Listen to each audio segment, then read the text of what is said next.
পশ্চিমবঙ্গবাসীর জন্য এই মুহূর্তে সবথেকে গুরুত্বপূর্ণ যে খবরটি সেটা হচ্ছে আমাদের স্বরাষ্ট্রমন্ত্রী অমিত শাহ, আমাদের এই রাজ্যের মাননীয় মুখ্যমন্ত্রী, যার নেতৃত্বে পশ্চিমবঙ্গের সাধারণ মানুষ, বিশেষ করে হিন্দু সম্প্রদায়ের মানুষের প্রাণ ওষ্ঠাগত, সেই মমতা বন্দ্যোপাধ্যায়কে অমিত শাহ ফোন করে এই মুহূর্তে কি তার করা উচিত, যখন ভারত কার্যত পাকিস্তানের সঙ্গে যুদ্ধে জড়িয়ে পড়ার একটা আবহ তৈরি হয়েছে, তখন এই মুহূর্তে কি করা উচিত সেইগুলো নিয়ে বেশ কিছু কথাবার্তা হয়েছে স্বরাষ্ট্রমন্ত্রীর সঙ্গে বেশ কয়েকটি রাজ্যের মুখ্যমন্ত্রীর।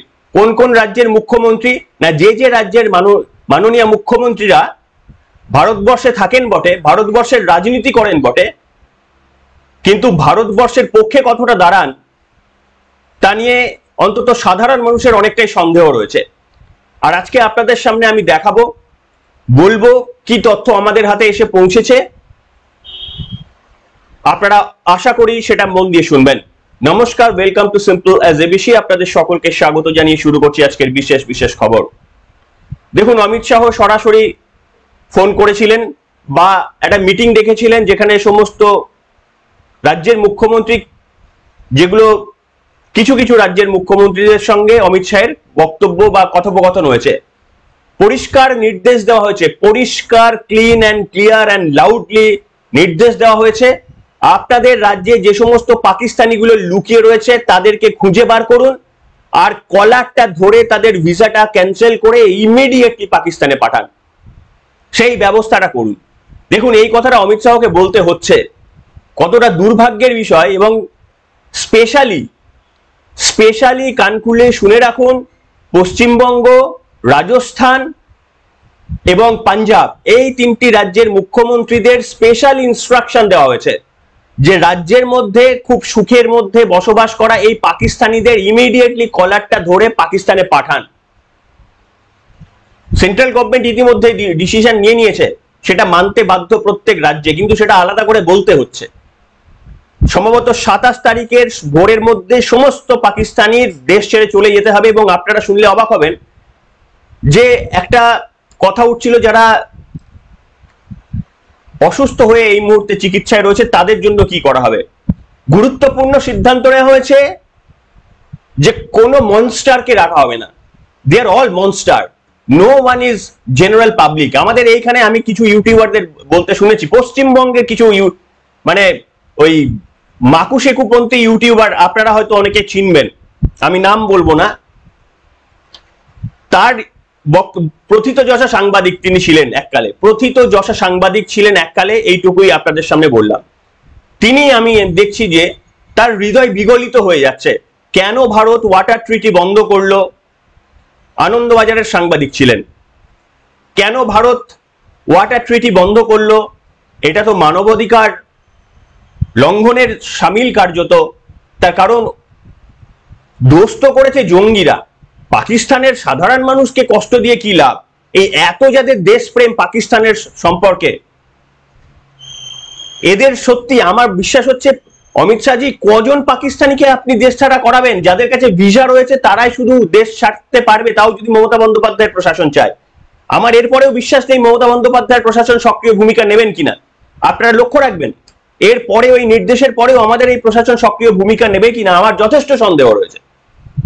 আমি তর্কের খাতিরে ধরেও নিলাম যে ঠিক আছে, মমতা বন্দ্যোপাধ্যায়ের প্রশাসন সমস্ত পাকিস্তানিদের বাড়ি পাঠানোর ব্যবস্থা শুরু করে দিল, কিন্তু বাদবাকি যাদের ভিসা নেই, যারা ভারতের মধ্যে থাকছেন, যারা ভারতীয় নাগরিক বলেন নিজেদের, কেউ পালিয়ে এসেছেন ওপার থেকে, কেউ এসেছেন 5 বছর আগে, কেউ 10 বছর আগে, খোঁজ নিয়ে দেখবেন যারা এই ধরনের দেশপ্রেম দেখাচ্ছেন তাদের একটা বড় অংশ ওপার বাংলা থেকে ওই 1971 সালের পর থেকে আসতে শুরু করেছেন।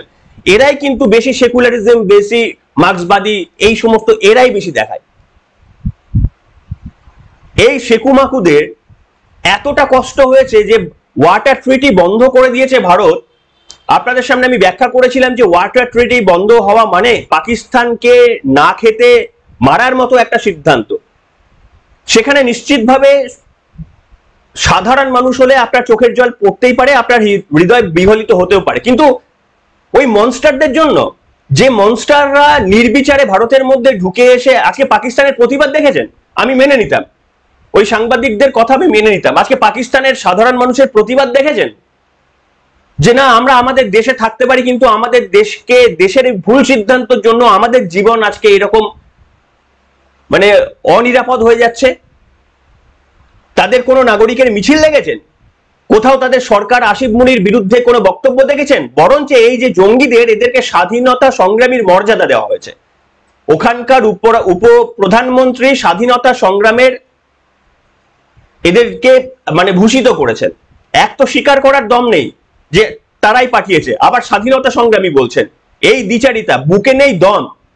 প্রত্যেকটা একটা করে পিগলেট, যারা রয়েছে ওখানকার প্রত্যেকটা একটা করে পিগলেট, যাদের না আছে দম, না আছে ভারতীয় সেনাবাহিনীর সঙ্গে মোকাবিলা করার ক্ষমতা।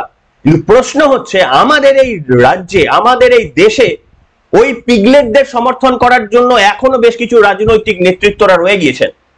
অমিত শাহজি কতজনকে খালি করতে বলেছেন পশ্চিমবঙ্গ থেকে? আপনি তো পশ্চিমবঙ্গের অর্ধেকই খালি করে দেবেন। পাকিস্তানের ভিসা রয়েছে এমন কিছু মানুষ রয়েছে, সংখ্যাটা কত আমার জানা নেই। আমাদের রাজ্য সরকারের এই পরিসংখ্যানটা প্রত্যেকটা মানুষের কাছে দেওয়া উচিত যে আমরা কতটা অসুরক্ষিত। শুধু ওই পাকিস্তান নয়, আমাদের আরো একটা পাকিস্তান রয়েছে, আমাদের পড়শি দেশ, যাদের জন্য যন্ত্রণায় আমরা জ্বলছি। আর অমিত শাহজি আপনাদের 56 ইঞ্চি বুকের ছাতি সেখানে কাজ করে না। আপনারা পেহেলগাম নিয়ে এতটা সিরিয়াস হয়েছেন, মুর্শিদাবাদ দিয়ে আপনাদের নীরবতা। লজ্জা হয়েছে আমাদের, লজ্জা। আপনারা স্বরাষ্ট্রমন্ত্রীর চেয়ারে বসে রয়েছেন, মুর্শিদাবাদে জ্বলেছে, কোনো মন্তব্য করেননি, এমনকি এনআইএ তদন্তের পর্যন্ত নির্দেশ দেননি আপনারা। আপনারা শুধু পেহেলগাম নিয়ে যদি বলেন, তাহলে পশ্চিমবঙ্গের মানুষের বিশেষ কোনো সুরাহা হবে না। আপনারা জানেন স্বরাষ্ট্রমন্ত্রীর কানে পৌঁছেছে যে গতকাল আসানসোলে পাকিস্তান জিন্দাবাদ বলে মিছিল বেরিয়েছে? কানে পৌঁছেছে? কোন বিজেপি নেতৃত্ব, কোন সাধারণ মানুষ, কোন মাকু শেকু এই ভিডিওটা গোচরে এনে আপনার কানে পৌঁছেছে? আর আপনার ইন্টেলিজেন্সের মাধ্যমে কি পৌঁছেছে যে এই মুহূর্তে পাকিস্তানের সঙ্গে যুদ্ধের আবহে পশ্চিমবঙ্গের আসানসোলে মিছিল বেরোচ্ছে পাকিস্তান জিন্দাবাদ? শুনে নিন একবার।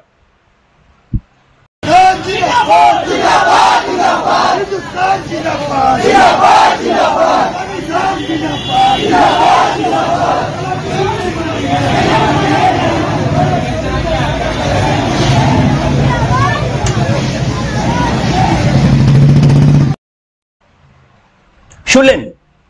তাহলে এই জেহাদিদের যদি আমাদের দেশ থেকে তাড়ানো না যায়, এদের ভিসা নেই, এদের পাসপোর্ট রয়েছে, অবাঞ্ছিত পাসপোর্ট রয়েছে, এই পাসপোর্ট গুলোকে ইতিমধ্যে এগুলোকে সাবমিট করে নিন, বাজেয়াপ্ত করুন এই পাসপোর্ট গুলোকে, আর এই জেহাদিদের কড়া ব্যবস্থা নিন। দেখবেন যে এদের মধ্যে বেশিরভাগ বাংলাদেশ থেকে এসেছে। আমি ইন্টারনেটে খুব একটা জোক পেয়েছি, আমার খুব জোকটা মনে লেগেছে, আমার মনে হলো আপনাদের সঙ্গে শেয়ার করে নেওয়াটা জরুরি। দেখুন একজন কি লিখছেন, আপনারা দেখুন।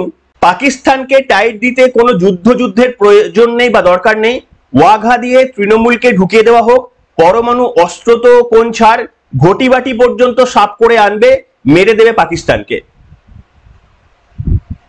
এগুলো সোশ্যাল মিডিয়ায় মিম হচ্ছে, রাজ্যের তৃণমূল কংগ্রেস দেখছে মানুষ কিভাবে তাদেরকে কোন চোখে দেখে। চুরি দুর্নীতি করে এমন একটা জায়গায়, হাস্যকর জায়গায় নিয়ে গিয়েছে, 26,000 ছেলের চাকরি চুরি করেছে, আবার বলছে আমরাই তো তোমাদের পাশে রয়েছি। আর কোন দল রয়েছে? আর পশ্চিমবঙ্গের মানুষ তাদের কথায় আশ্বস্ত হচ্ছেন। আপনারা বুঝতে পারছেন সাধারণ মানুষের বোধ বুদ্ধি হচ্ছে? আজকে পেহেলগামে যা হচ্ছে, পশ্চিমবঙ্গের অবস্থা এর থেকে কয়েক গুণে ভয়ঙ্কর। শুধুমাত্র মমতা বন্দ্যোপাধ্যায়ের এই বন্ধুত্বপূর্ণ প্রশাসন চলছে বলে আজকে আক্রমণটা হচ্ছে না। আমি আপনাদের সামনে একটা ভয়ঙ্কর প্রেডিকশন করতে পারি, কোনো তথ্যের ভিত্তিতে নয়, কোনো ইনফরমেশন কারোর কাছ থেকে পাইনি, শুধু নিজের পরিস্থিতি আলোচনা করে মমতা বন্দ্যোপাধ্যায়ের প্রশাসনের নিষ্ক্রিয়তা দেখে একটা মনে মনে ভেতরে একটা সন্দেহ তৈরি হয়েছে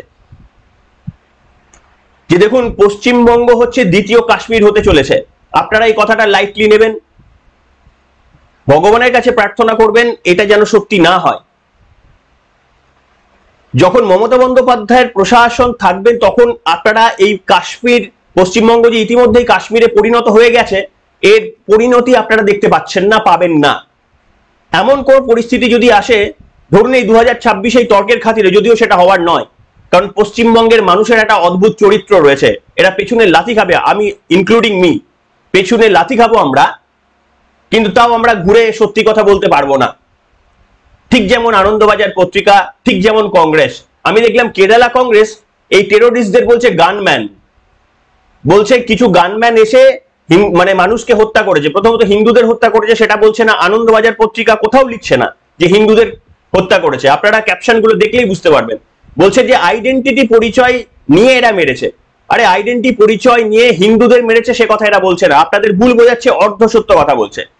কেরালা কংগ্রেসের তরফ থেকে দাবি করা হয়েছে সেখানে নাকি গানম্যান কিছু সাধারণ মানুষকে মেরেছে, গানম্যান 6 গানম্যান মেরেছে। টেরোরিস্ট শব্দটা তারা ইউজ করতে পারছেন না। অমিত শাহজি কত পাকিস্তানি ঢুকে রয়েছে আমাদের এই দেশে, আপনি কতজনকে বেরিয়ে যাওয়ার নির্দেশ দিয়েছেন? যাদের ভিসা রয়েছে তারা তো বেরিয়ে যাবে, আর যাদের ভিসা নেই তাদের জন্য কি ব্যবস্থা? তাদের যদি ব্যবস্থা যদি নিতে না পারেন তাহলে পশ্চিমবঙ্গকে কাশ্মীর হওয়া থেকে কেউ রুখতে পারবে না। তবে মমতা বন্দ্যোপাধ্যায়ের প্রশাসন যতদিন আছে ততদিন হবে না। প্রশাসনের যদি পরিবর্তন হয়ে যায়, যদি কখনো বিজেপি ক্ষমতায় চলে আসে 2026-এর পরই তর্কের খাতিরে, যেটা হবার না, আমি ফর দ্য টাইম বিং ধরে নিচ্ছি, যদি পরিবর্তনটা হয়েই যায়, তারপরে দেখবেন পশ্চিমবঙ্গে এই যত জেহাদি বিভিন্ন জায়গায় ডেরা করে বসে রয়েছে সেগুলো কিভাবে উঠবে সেই সময়, জঙ্গি হামলা একের পর এক কিভাবে এরা করতে পারে, সেই দিন আপনারা দেখে নেবেন। সেই দিন দেখবেন যে স্টোন পেল্টিং কাকে বলে। এই জেহাদিদের কাজ হচ্ছে একটা, এদের হাতে কোনো অস্ত্র থাকে না, এদেরকে শেষ করার জন্য বড় কোনো ব্যাপার না, একটা ম্যাসিভ অপারেশন, একদিনের একটা অপারেশন এই জেহাদিদের খতম করতে পারে। কিন্তু এই জেহাদিরা পাথর ছোড়ে, স্টোন পেল্টিং করে। সেই দিন দেখতে পাবেন যে পশ্চিমবঙ্গের কি পরিস্থিতি হয়, যেদিন পরিবর্তন হবে, আজকে না। তাই সেই কারণে বলছি যে অমিত শাহ শুধু আপনি এদেরকে পাকিস্তানের ভিসা আইডেন্টিফাই করে তাড়ানোর কথা বলেছেন, সাধুবাদ জানাচ্ছি, কিন্তু আপনি যদি ব্যবস্থা না নেন তাহলে এই দোষ এবং দায়ভার স্বরাষ্ট্রমন্ত্রী হিসাবে আপনাকে নিতে হবে, এনএসএ হিসেবে অজিত ডোভালকে নিতে হবে, সর্বোপরি ভারতের প্রধানমন্ত্রীকে এর দায় এবং দায়বদ্ধতা নিতে হবে। যে কারেজ আমরা প্রধানমন্ত্রী দেখেছি এই অ্যাটাকের পর, এই অ্যাটাকের পর, যে পেহেলগামের অ্যাটাকের পর যে কারেজ আমরা প্রধানমন্ত্রী দেখেছি, আমাদের 56 ইঞ্চির কথা মনে পড়ে গিয়েছে। কিন্তু সেই 56 ইঞ্চি আমরা পশ্চিমবঙ্গে দেখতে চাই। আপনারা যদি ভাবেন যে কাশ্মীরও যেমন ভারতের অঙ্গ, আপনারা যদি এখন মনে করে থাকেন যে পশ্চিমবঙ্গ ভারতের অঙ্গ, তাহলে আপনারাও ব্যবস্থা নিতে হবে। আপনাদের কোনো স্টেটমেন্ট নেই মুর্শিদাবাদে যখন মারা গিয়েছিল, হ্যাঁ পুরোটা আপনাদের দোষ আমি দেবো না, তার কারণ আপনারা খুব ভালো করে জানেন যে পশ্চিমবঙ্গের মানুষরা যতদিন না নিজে থেকে জ্বলছে না ততদিন এরা বিট্রে করতেই থাকবে, সেটাও একটা দিক রয়েছে বটে। আজকে আপনারা চাইলে একদিনে এসে পরিবর্তন করতে পারেন, 1 মাস লাগবে। আজকে মাওবাদীদের নিশ্চিহ্ন করে দিচ্ছে, যে এই মুহূর্তে খবর বলছি 1,500 মাওবাদীকে 20,000 পুলিশ ঘিরে ধরেছে, বলেছে আত্মসমর্পণ করো নালে গুলি খেয়ে মরো। এই 56 ইঞ্চির ছাতি এই মার্ক্সবাদী কমিউনিস্ট পার্টির একটা নিষিদ্ধ সংগঠনকে একেবারে বোতলবন্দি করে দিয়েছে। কারেজ রয়েছে, কারেজ আছে এদের, কিন্তু পশ্চিমবঙ্গে করবেন কি করে? পশ্চিমবঙ্গে করবে অর্ধেক মানুষ গলা ফাটাবে এদের হয়ে। তাই সেই কারণেই বোধহয় তারা কিছুটা নিশ্চুপ রয়েছে, যে যতক্ষণে পশ্চিমবঙ্গের অন্তত 80% মানুষ বুঝতে না পারছে গ্রাউন্ড রিয়েলিটি, ততক্ষণ আমাদের হাতে কিছু করার নেই। তার কারণ ফেডারেল স্ট্রাকচারটা কোনো না কোনো ভাবে মানতেই হবে, কারণ তারা যদি এমন কিছু কাজ করে তাহলে সুপ্রিম কোর্টে সেটা খারিজ হয়ে যাবে, কিংবা পরের বার যখন আবার নির্বাচন হবে আবার ভরাডুবি হবে। আজকে বিজেপি চলে এসে সেনা অভ্যুত্থান করে দিল, পরের বার বেশি করে এই আপনাদের শেকুমাকুরা আরো বেশি করে হারিয়ে দেবে। তখন কি করবেন? তখন তো আরো 15 বছরের পরাজয় এই গ্লানি মমতা বন্দ্যোপাধ্যায় সরকারকে নিয়ে টানতে হবে। সেই জন্য অমিত শাহদের আমি দোষ দিই বটে, পরে আমি ভাবলাম যে না, অ্যাকচুয়ালি দোষ দিয়ে লাভ নেই। তারা কিছুটা অসহায়ভাবে ছেড়েই দিয়েছে পশ্চিমবঙ্গের মানুষের কাছে, যে তোমরা নিজে যন্ত্রণা ভোগ করছো, তোমরা সংঘবদ্ধ হও, তোমরা শেকুমাকুদের থেকে বেরিয়ে এসো। আর যদি না বেরিয়ে এসো তাহলে ঠিক আছে, যতক্ষণ না পর্যন্ত ইন্ডিভিজুয়ালি সাফার করছো ততদিন পর্যন্ত এই দুঃখ এবং দুর্দশা চলুক। যেদিন তোমাদের হুঁশ ফিরবে সেদিন তোমরা এসো সকলে সংঘবদ্ধ হয়ে। আর সেদিন যদি তোমরা সংখ্যায় কম হয়ে যাও তাহলে তখন কিছু বলতে এসো না। সেদিন যদি সংখ্যায় আমরা কম হয়ে যাই তাহলে ব্যাস, আর কিচ্ছু করার নেই। মুর্শিদাবাদে যেমন আর কিছুই কখনোই করার নেই। তাই আমাদের শেকু এবং মাকু আমাদের এই পশ্চিমবঙ্গে থাকার ব্যবস্থাটাই তুলে দিচ্ছে। এই কথাটা লিখে রাখবেন দেওয়ালের গায়ে। হয়তো টাইম লাগবে, হয়তো 1 বছর হবে না, হয়তো 5 বছর, 15 বছর, 20 বছর লাগবে, কিন্তু পশ্চিমবঙ্গ থেকে হিন্দুদের অস্তিত্ব বিপন্ন করার জন্য এই শেকু মাকু একেবারেই জোটবদ্ধ হয়ে যে কাজটা করছে, এদের সাকসেস হওয়ার সম্ভাবনাই বেশি। তার কারণ পশ্চিমবঙ্গের এই ধরনের মানুষের সংখ্যা অনেক। যতদিন না আমরা পর্যন্ত গ্রাউন্ড রিয়েলিটি বিশ্বাস করছি, আজকে দেখেছেন আপনারা কতজনের বিরোধিতা করবেন আপনাদের মধ্যে, যে আসানসোলে পাকিস্তান জিন্দাবাদ বলে একটা মিছিল বেরুচ্ছে, এর পরেও তৃণমূল কংগ্রেস করেন, কারণ যে তৃণমূল কংগ্রেস ওদের চিহ্নিত করে কোনো ব্যবস্থা নেয়নি, এর পরেও আপনারা জয় বাংলা বলেন, তৃণমূল কংগ্রেস করেন। আরে জয় বাংলা সেদিন বলবেন যেদিন সত্যি প্রকৃত ভালোবাসবেন, বাংলার মাটি যেদিন কপালে মাখতে পারবেন সেদিন জয় বাংলা বলবেন। পাকিস্তান জিন্দাবাদ বলে জয় বাংলা বলছেন বলে অ্যাকচুয়ালি আপনারা ওই বাংলাদেশের মাটি কপালে তুলছেন, জেনে এবং বুঝে তুলছেন বাংলাকে বাঁচানোর জন্য। তাই মোদী সহ এদেরকে দোষ দিয়ে লাভ নেই, কারণ এরা জানে, আপনাদের আমি ব্যাখ্যা করলাম, আমি অনেক ভেবেছি, আমি চিন্তা করেছি যে কেন পশ্চিমবঙ্গ নিয়ে এরা নিশ্চুপ, কেন এরা কিছু করতে পারছে না। তার কারণ হচ্ছে, মূলত কারণ হচ্ছে আমরা। এই যতক্ষণ না আমরা দেওয়ালে পিঠটা ঠেকে যাওয়ার পর, এবার যতক্ষণ না আমাদের আস্তে আস্তে এই বিলঙ্গিংস গুলো একটা একটা হারিয়ে যাচ্ছে। যখন আমরা মুর্শিদাবাদ দেখতে পেলাম, এতেও যদি পরিবর্তন করতে না পারি তাহলে মুর্শিদাবাদের মতো আরো বড় বড় ঘটনা ঘটবে, সেটাও একটা সুযোগ দেবে। সেখানেও যদি আপনি পরিবর্তন করতে না পারেন তাহলে আরো বড় ঘটনা ঘটবে, সেখানেও যদি পরিবর্তন করতে না পারেন তাহলে নিশ্চিহ্ন হয়ে যাবেন। আর যদি কোথাও গিয়ে একটা বোঝেন যে না, এবার আমাদের বোধহয় আর শেকুমাকু করলে হবে না, এবার নিজেদের অস্তিত্বের জন্য এবার অন্তত আমাদের আইডেন্টিটিটাকে নিয়ে আসতে হবে, আমার ছেলেটার দিকে তাকাতে হবে, আমার মেয়েটার দিকে তাকাতে হবে, এদেরকে বাঁচানোর জমিটা আমাদেরকে দিয়ে আসতে হবে। আপনাদের সিদ্ধান্ত, কোন পশ্চিমবঙ্গ আপনারা চান, পশ্চিমবঙ্গকে কাশ্মীর আপনারা বানাতে চান কিনা, আপনাদের সিদ্ধান্ত। এনিওয়ে, আপনাদের মতামত লিখে জানাবেন। এখনকার মতো এখানেই।